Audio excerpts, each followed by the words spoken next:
All right, I think we're going to go ahead and get started. Hopefully we'll have a few more people kind of join us and jump in as we go along. But welcome this afternoon. Thank you so much for joining us for our four-year senior webinar. Ms. Wood, if you'd want to go ahead and advance the slide for me. So we just want to take a little bit of time to talk everything senior related today, so specifically in regards to seniors interested in going to a four-year school. Just a heads up as we kind of get the presentation going today, if at any point any students or parents have any specific questions, go ahead and send a private chat in the Zoom chat window to Ms. Wood, and then we will cover all questions at the end. So just send a private message to her and then she'll read all the questions at the end. So just a few people that I'd like to introduce to start off with. We have Ms. Frith on the Zoom call. She is the counselor for students with last names A through G-O. Ms. Diaz-Norman is for students with last names GR through MC and all students receiving ESL services. And then we have Ms. Rudd. She has students last names ME through V. And then I don't think I even introduced myself when I started talking, but I am Mrs. Smith and I'm counseling director here and also have students with last names W through Z. And then a few more introductions. We also have Mr. Johnson, who is our career coach. I'm not sure if I noticed if he had logged on yet, but he will maybe be joining us in the group. We have Ms. Wood, our college advisor, who so kindly set all of this up for us with our Zoom for today and our presentation. And then we also have Ms. Tucker joining us, who is our counseling intern that is with us all year this year. And so at this time of the year, we kind of think everything senior, beginning of the year and end of the year, and of course in the middle of the year as well. But we start our year with jumping right into our senior meetings and talking everything senior related. We're currently have gone through all of our credit checks, kind of making sure that everything is in line as far as what seniors need to graduate. And then obviously today we're talking about college applications, what that means to you, all the different pieces of it, how to pay for school, everything that goes into that.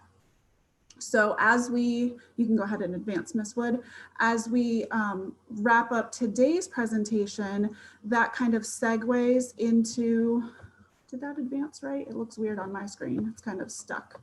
I don't know what it looks like on everyone else's screen, so hopefully you can see it, or if Ms. Wood maybe go back one and then go again. There we go. That loaded better for me. So hopefully everyone can see that. As we finish up today's presentation, this kind of segues us into our individual senior meetings. So we will meet individually with every senior to, of course, go over graduation requirements, everything that's going on right now during the school year, everything that will be coming up as far as classes that they need to graduate, SOLs that maybe need to be taken, or any of those last few requirements that need to be finished up, talking about plans for after high school, kind of keeping everything on track, making sure that everything is in line leading up to graduation, but then also the plans for after graduation. All right, and we will be doing those virtually and in person, depending on, obviously, if you are working virtually from home, if you're a blended student in the building, we'll kind of work with each student to see what's the best way to catch everyone. Okay, so like Ms. Smith said, I'm Ms. Wood, the college advisor. If you have any questions or problems, this is my first time doing a Zoom webinar, so we might have some glitches, so just let me know in the chat. That would be greatly appreciated. So let's just talk about how we're going to start this four-year college process for you. So let's first establish what's the difference between a public and a private college. So private schools are typically smaller schools. They are more expensive, but something about private schools are they generally give more merit-based scholarships and grants. So merit-based means based on your GPA and sometimes your SAT scores. They'll give you grant or scholarship money to go to that school, so the cost kind of equals out to that of a public school. All female and all male schools are also typically private schools. Public schools are generally larger, and their size varies from medium to large schools. Tech has about 30,000 students, whereas CNU has about 7,000 students. So the public school size does vary, but it is typically larger than private. Tuition is less expensive, but they offer less merit-based or more competitive merit-based scholarships and financial aid pieces. So that's something to keep in mind. And again, scholarship and grant programs are a little bit more competitive at public schools because they are larger and there's a larger pool of applicants. So do your research. Where can you start this whole process? This is a screenshot of the website Big Future. This is a really great research tool for colleges. You can search based on major, based on your GPA or your SAT score, locality, where you're looking at, size, just anything that falls within your comfort level when looking for colleges. This is a great resource. Do you want a small school or do you want a large school? Do you thrive in an area where the teacher has more one-on-one time with you, or would you be okay in a 300-person lecture? These are things that you want to think about when you're thinking about picking a school. Do you want to go to an urban school setting? Do you want to be more rural, close to Culpeper or far away? That might be a sticky situation for you right now, but that's something to talk with your family about. Also, student life and diversity. What do you want your school to look like? Do you want, what kind of representation do you want on that campus? These are all things that you can talk to your counselor and myself about. We can kind of help you navigate that process. So here are some things to think about when you're thinking about colleges. HBCUs are historically Black colleges and universities. There are 5 of them in Virginia. It's Hampton University, Norfolk State, Virginia Union, Virginia University of Lynchburg, and Virginia State.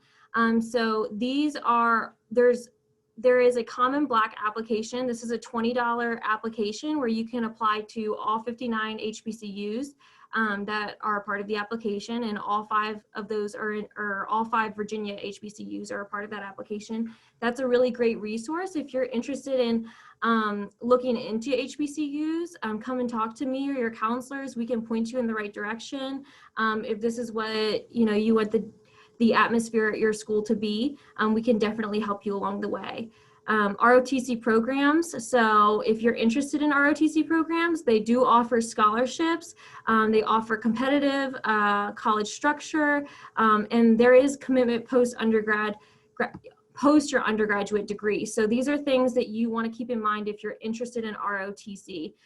Later on, we're going to be introducing the senior guidebook.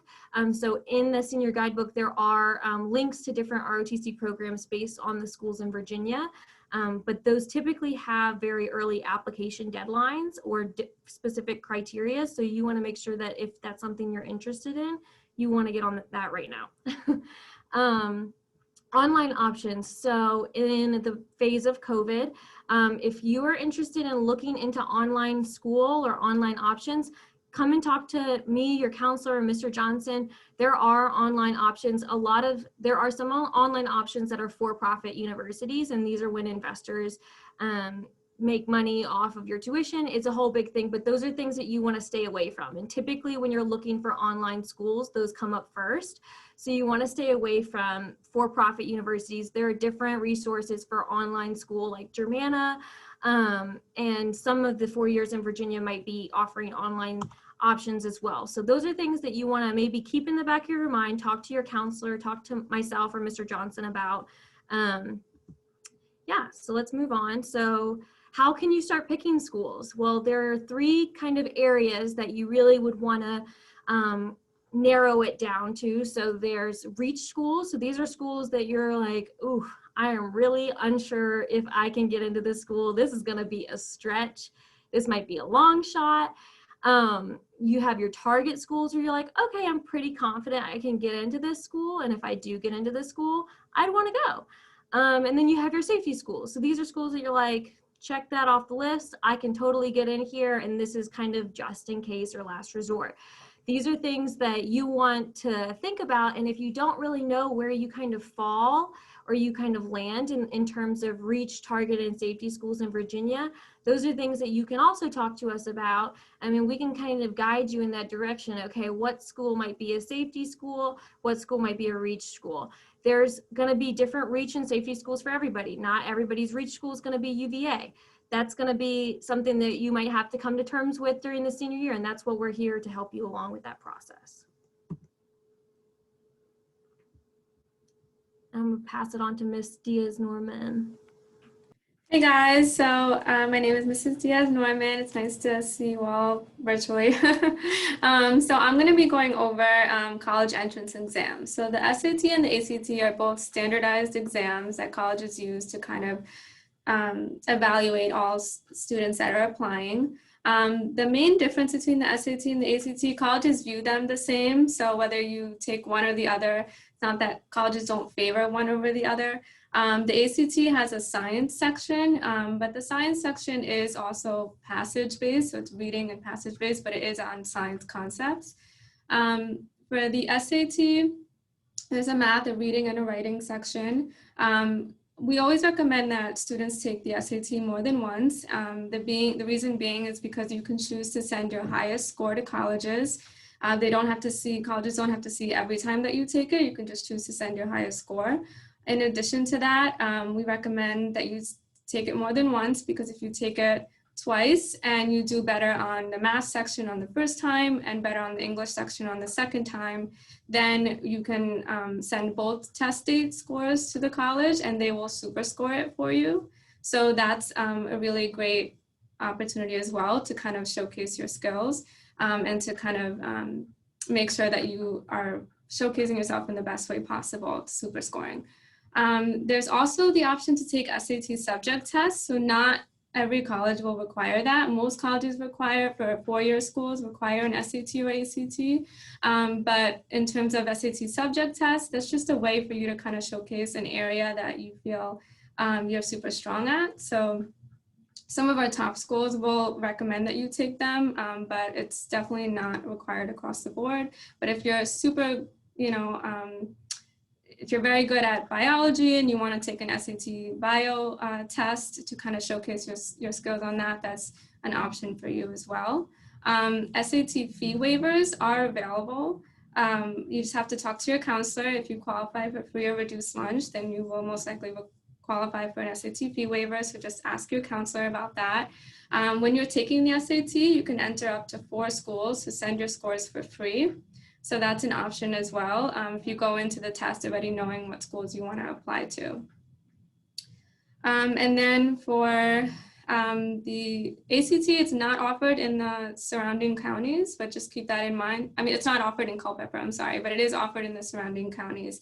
So just keep that in mind, that you will be able to take the ACT if you want to. What I always advise my students is, because they are very similar exams, if you're really interested in science, maybe take the ACT as well, or just take both and see which one you feel like is better for you, and then take that one a second time.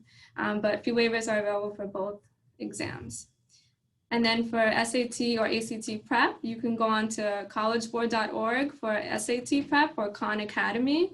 And ACT.org also has free ACT exams and practice questions that you can work on.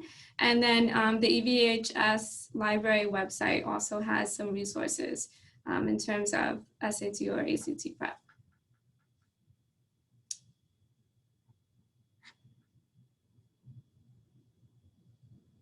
Can everybody see the screen? Can you see it, Ms. Diaz-Norman? No. Okay. Sorry. Okay. Let me know when. Okay, yeah, so now test optional schools. So most four-year colleges will require an SAT or SAT, a standardized exam, but because of everything going on with COVID, we do have a lot of schools are becoming test optional. And then in terms of test optional schools, you can look on our senior guidebook, as Ms. Wood mentioned.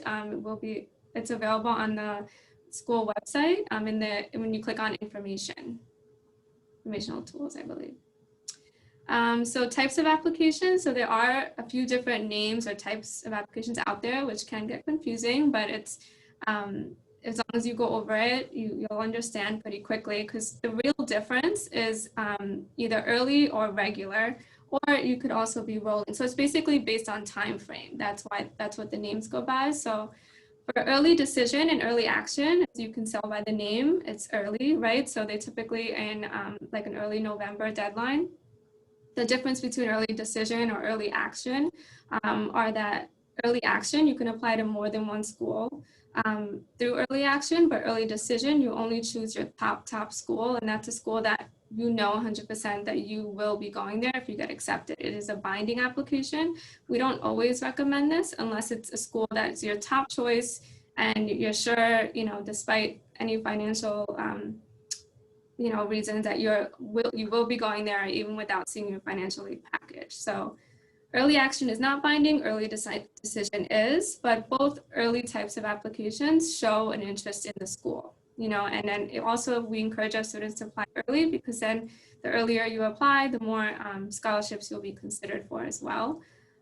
Regular decisions, so that's just a little bit later in the game. So deadlines are in early spring, and that's not binding. The only one that's binding is early decision. And then rolling, you find out pretty quickly. So you kind of think about it as a rolling basis. So you apply and then if you know you hear back quickly as well, but the rolling deadlines could extend into the spring. And where do you apply? So there's a few different ways that you can apply. The most common way, I like to say, is the Common App.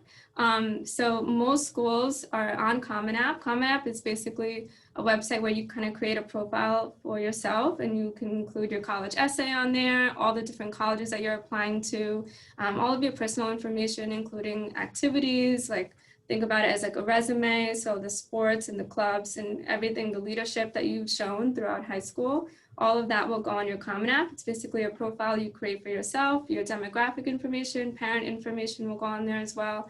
And then you basically add the schools that you're applying to that profile. So that's Common App. Most colleges will use that. There's also institutional apps. So that's the specific website of the school that you're applying to. So some schools, there are a select few that are not on Common App. You can apply directly to the institution on their own website. And then there's a coalition app.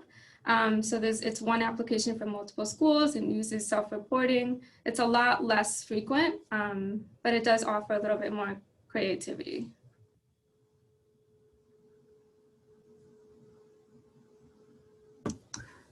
All right, so for Navient, which is what you're going to use to get in most of the information for your college applications, you are going to want to make sure you have your senior transcript release form back into us. This is located in your senior guidebook. So what that does is it gives us permission to give your academic info to other people. Basically anyone who, or any college you're applying to, gives us permission to share your info with them. So make sure you find that in your senior guidebook, bring it to us, email it to us, whatever, because we can't send your transcripts and letters of recommendation until we have that back in from you. Once you're on Navient, this is kind of separate than your college application. So you're doing your application either on the college website or on Common App, and then you're going over to Navient, and then you're adding your schools onto your list of colleges. So once you guys log in, you'll go to the colleges section, you'll click on add colleges, you'll request your transcripts that way, and as soon as you add them to your list, then that list shows up on our side as well. So that's kind of our signal to go ahead and start gathering your documents, your transcripts, and send them over to your colleges by your deadlines. There's also a senior questionnaire on there that you guys will want to do. That is for us to write letters of recommendation for you. So on that questionnaire, it's going to ask you things like, what are your goals? What kinds of things have you done in high school? What kinds of things do you want us to address in your letter of recommendation? Like maybe you signed up for free AP classes, but only 2 would fit. Like we'd want your colleges to know that you were up for that challenge, but it didn't work out schedule-wise. So that kind of stuff. If you do use Common App for your college applications, you're going to link that onto Navient. And you'll do that just by putting in the email that you use for your Common application. And that kind of links both application pieces together and pulls your info, so everything's kind of sent together along with your Common App when you submit that. And then letters of recommendation. So those can either be from your counselor, from your teachers, maybe from a coach or someone outside of school that you want to write on your behalf. And those will be submitted through Naviance as well. So Miss Wood has a YouTube channel. If you have not checked that out yet, she does have a Naviance tutorial on here to show you how to do all of those things that I just went over. So be sure to check that out if you're confused or not quite sure what steps you need to take next. So letters of recommendation, like I said, definitely from your counselor, probably from your teachers, anyone else you want to have write for you, a coach, youth group leader, boss. Being proactive is courteous. So make sure you ask your recommenders in person or email or even a video chat before you go ahead and put their name in Naviance, because when you put their name in, they're going to receive an automated email saying that you've selected them. So you want to make sure they've agreed to be your recommender first before you put them in. They're going to need at least 2 weeks notice before your due date to write you a good recommendation letter, because if you come the day before it's due, they're not going to have time to write you a very detailed letter to really highlight all of your assets. So uploading your resume to Naviance, you can do that as well, so that we can look at that and see what kinds of things you've done throughout high school and what kinds of things we can write about for you. And then again, like I said, complete your senior recommendation questionnaire so that we are including everything that we might not have already known about you, but you want to be included in your letter to help you stand out to your schools.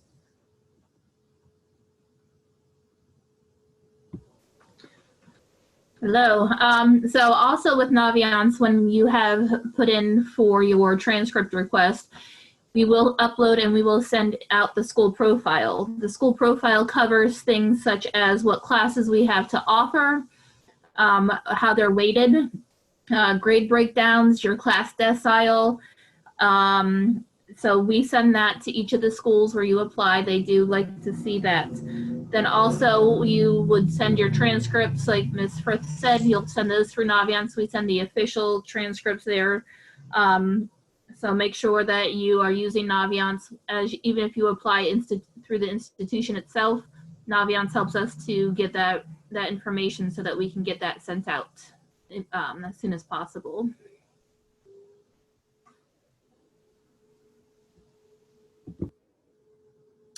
Okay, so we're gonna talk about how do you pay for college, financial aid and scholarships.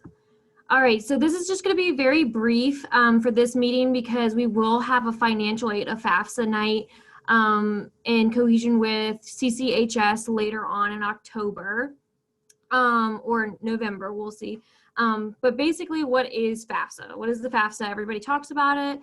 It is the free application for federal student aid. So it opens every year on October 1st. There is a FAFSA open right now. That is not the FAFSA that you are filling out. Do not fill out the FAFSA before October 1st.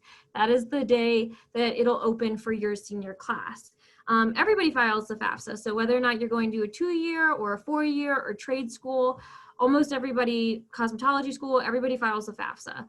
It's a rare situation if you're not filing the FAFSA, and basically it just gives you federal aid, and it does give you loans, it gives you grant money. We'll talk about that in a second, but it's there to help you pay for college so that you don't have to pay for everything out of pocket right now. A lot of people ask, does this run your credit? It does not, and it uses your 2019 taxes. So, like I said, we would dive into that a little bit deeper, kind of in October once financial aid becomes more pertinent, but right now we're just going to do a brief overview. Okay, so what kind of aid do you get from FAFSA? You get loans, which is loans are federal money that you pay back.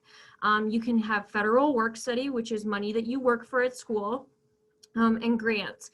So a lot of times schools, well, every school you're going to apply to is going to require you to do the FAFSA. So you have to do that in order to be awarded need or merit-based grants. One really popular need-based grant that you get based on your family's income and level of financial need is called the Pell Grant.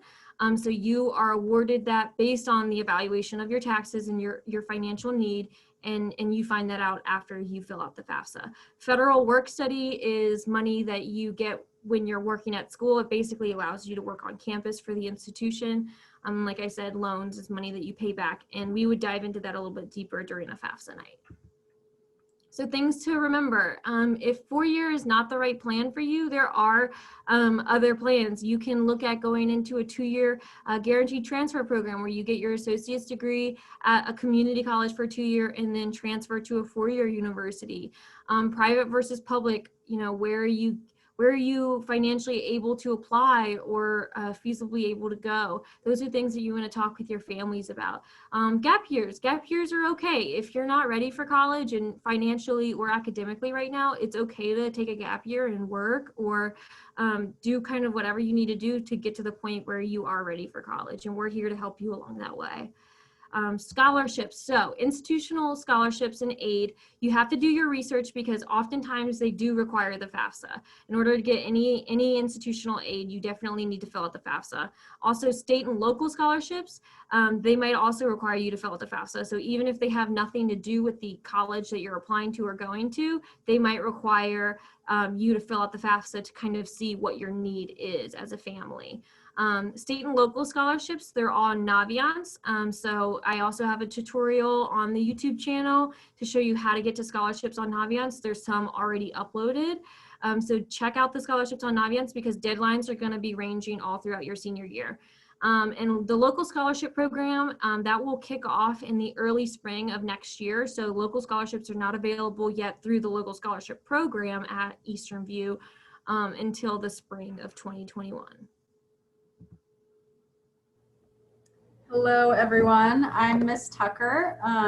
As mentioned before, I am the counseling intern here, so I'm going to be at school Monday, Wednesday, and Friday all year long. And I'm going to talk about resources that you guys have today.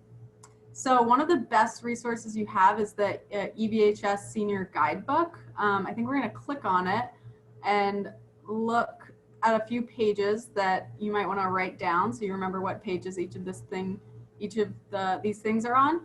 So on page 5, you have your transcript release form, which you'll need if you're applying to college. On page 6, you have the counselor contact information for applications. Pages 12 and 13, you have the university selectivity charts. So you can kind of look and see what those target schools are, what your reach schools are, and all of that good stuff. So on pages 1 and 16, there is Naviance tutorial videos. And finally, on 14 through 16, we have the college application links. So tons of good stuff on there. Make sure you get that. All of your counselors have it for you.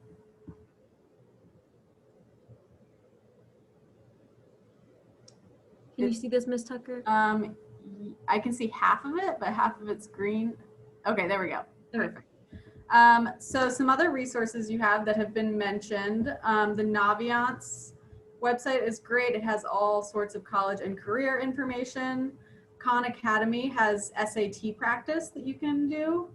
And then we have social media and YouTube, which also has tutorials and frequent updates for EVHS.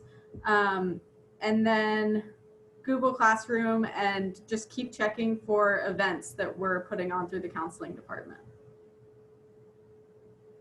And we know that this is a super stressful time. It can be a lot to think about what you're doing next and how to get there. So please use us and let us help you plan for your future. So as we wrap up today, kind of piggybacking on what Ms. Tucker just talked about as far as utilizing us as your resources.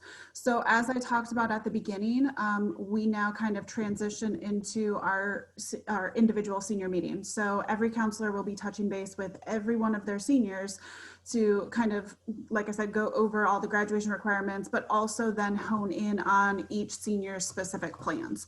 So talking for all of you that are with us today, looking at four-year schools, getting into the nitty-gritty of it. So going back to that kind of to-do list of all of those pieces that you need to do to have your application complete, so that we can do everything that we need to do on our end to also make sure that your application is complete. One thing I would add with the piece of Naviance is when you start adding schools to your list in Naviance and working through everything in there, touch base with your counselor. Don't just put everything into Naviance and then just kind of sit on it. I would suggest that you reach out to your counselor. It's kind of a collaborative process going back and forth to make sure that you're doing everything that you need to do, that we're in the know and you know, are kind of on the same page, and so that we can work together and get things going. So as far as just information and kind of putting everything out there, make sure that you do follow the Instagram account that Ms. Wood has set up, the counseling department Facebook page, the counseling department Twitter account. As we become aware of any opportunities, scholarships, things like that, we try and put it out on social media as well, just to get the word out. And obviously listening to the announcements at school, those get posted on the main website. Also looking at the scholarship list in Naviance, on the counseling department webpage, on the Eastern View website. There are many, many, many places that you can look for information. But one of the most helpful pieces are the people that are sitting in front of you right now. So tapping into your counselors, Ms. Wood, Mr. Johnson, we are all here to help. And like Ms. Tucker said as well, it can be super stressful. It can be very overwhelming, but we are here to help and kind of walk through the process. It is early on in the process, so don't stress right now. You're good. We'll stress in January if you haven't done anything at that point. But right now it's still early on, so we can kind of get going and help walk through it. For those of you that are maybe really, really anxious and ready and trying to submit applications right now, just a heads up, we are just completing final calculations of GPAs and deciles. So your counselors will have your deciles when you have your individual meeting, but we need to have those before we can submit anything to colleges. And then we also have to complete the update for this year's school profile. So sit tight. If you've already asked, there's maybe a very small handful of students that have been asking about submitting some applications. We're almost there. You just have to give us a little bit of time at the beginning of the year to be ready to do that. So that will be very soon, but I don't think we've hit any deadlines yet, so we still have time. So I'm going to pass it over to Ms. Wood if maybe any questions have come in through the chat that we can address. Yeah. Melanie was asking what kind of things should we include in our personal essays and college applications. Anybody can chime in on this. I'll go ahead and answer. Anything that you find is really unique to yourself, and if you're kind of having trouble identifying that, that's what we're here to talk through with you and talk about. You want to include anything on your college applications. You want to include jobs. If you work a lot, then tell those colleges that you work every day and that you're really diligent about your work schedule. Talk about if you are a caregiver for a family member, if that's what you spend a lot of your time doing. You don't have to be in 500 different clubs to be exceptional to a school. Your school is your application is gonna look different, and you just wanna make sure that you're standing out. And the best way to stand out is to make sure that it's personal to you and it's something that's unique about yourself. So if you have any trouble kind of coming up with things like that, that's what we're here for. We're here to talk about what you can add to those applications and those essays to make it more unique to you.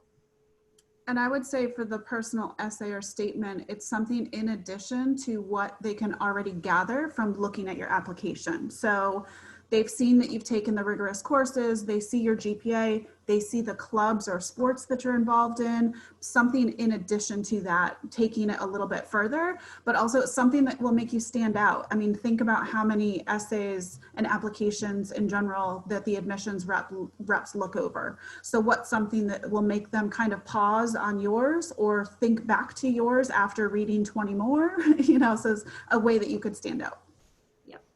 And another thing to mention too is if you have a gap in your education, like a drop in your GPA or something that's a little wonky because maybe you went through something personal, you can either use your personal statement as to explain something like that, or if you want to write your personal statement about something else, there are a lot of times colleges do offer, is there anything else we should know about you at the end of the application, when you can write about that there as well. Okay, so a couple of questions about, can we get electronic copies of this presentation? This presentation is being recorded, and we will make a video out of it and post it, so it will be available to you. And let's see, there's a question about universities abroad, any knowledge on that process. So somebody else can chime in here as well, but typically I like to advise students to check out schools that are in the state of Virginia, and then also maybe just checking out school, like once you're looking at those schools, checking out their study abroad options.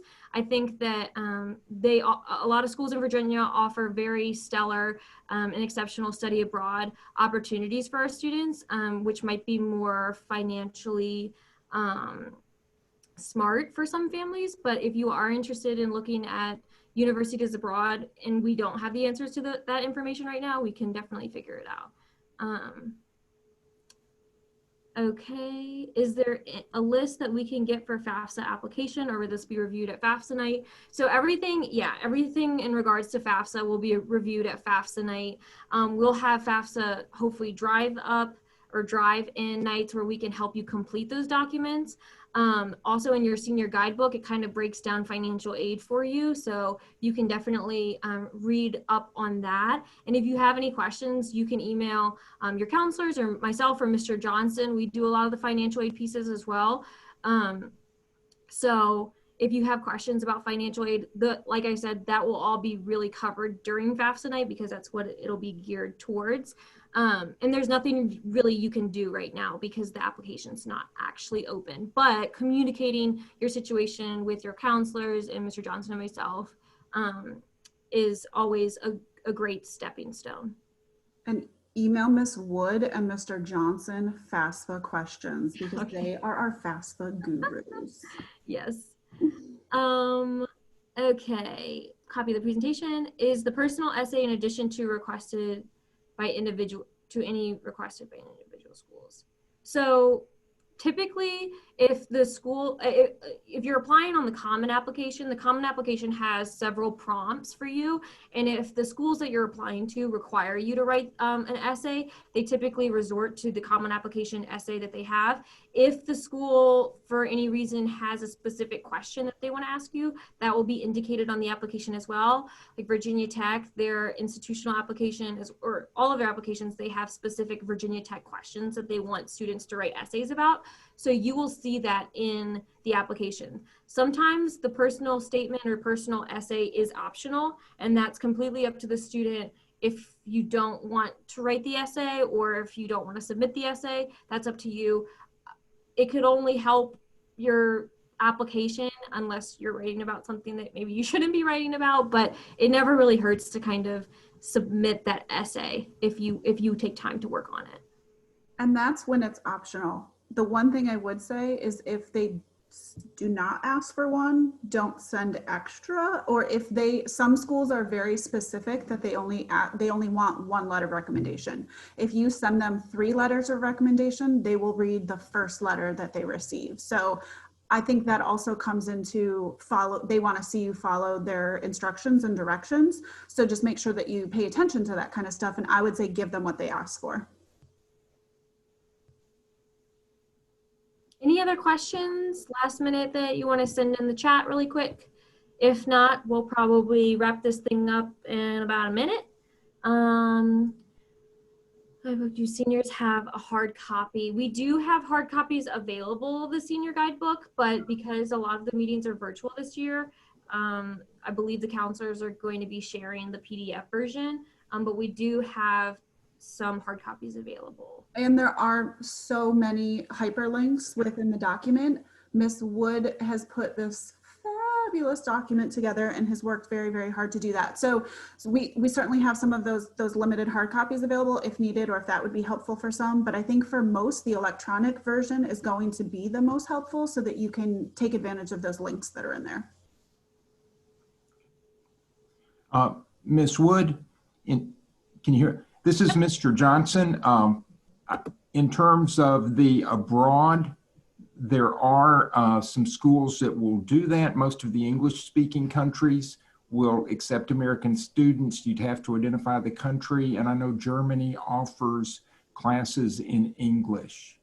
But sometimes you have to be careful that the degrees don't line up exactly with American universities. But if someone wants to talk about that, I am happy to do that. Awesome. So yeah, so if you have questions about abroad universities, Mr. Johnson will be happy to talk to you about his questions, and his email is also in the guidebook. Or I can drop his email in a second. When should I apply to Northern Virginia Community College? Are SAT scores and transcripts going to be included in your application? Community college does not require you to have an SAT score. They do get your transcripts, but I would definitely recommend you signing up for the 2-year college presentation that will be happening on Thursday that Mr. Johnson is leading, so that you can get more in-depth information about community college on Thursday. And you can register for that on the Google Classroom. Any other questions? And definitely if anyone else is on here, whether 2-year school and workforce, or then there's also a military webinar. So if you have any interest or, you know, are still deciding between your options, sign up for those webinars as well so that you can get that info. And we'll be posting this. This is a recorded meeting, or recorded presentation. So we'll be posting this as well to Google Classroom for your reference. So thank you everyone so much for coming. First inaugural senior webinar. So thank you so much for coming. And if you have any more questions, yep, we will be talking about the guaranteed admissions in the 2-year meeting. Mr. Johnson will be covering that. So yes, we will be talking about that on Thursday, 2-year in workforce. So thank you all so much for coming. I appreciate it. I know that we're all doing our best during this time. So let us know if you have any questions.